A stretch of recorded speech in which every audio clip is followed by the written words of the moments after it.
My name is Chris Williamson, and I'm the president of Expedited Service Partners. I recently started, I would say in the last 3 months, is cold showers in the morning, as weird as that sounds. So I wake up in the morning and I just turn the shower as cold as it gets and I step into it. I don't pause, I don't hesitate, I just get in the cold shower. And it kind of resets my body. It sucks, it's terrible, but it's the worst thing you're gonna go through that day.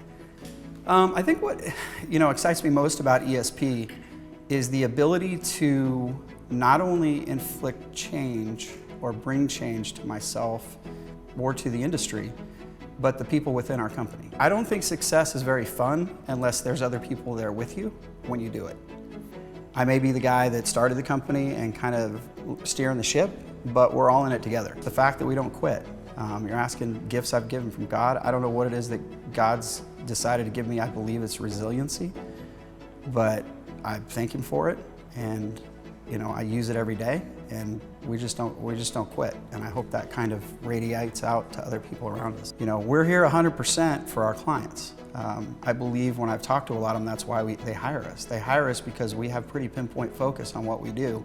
You give us an issue, we're going to solve it, and we're going to attack it, and we're going to move on to the next one.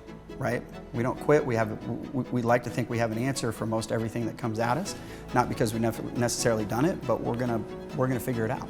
Giving back to the community is really the only way to kind of lift up, I would say, the world at that point in time. It sounds like a big tall order, but that's it.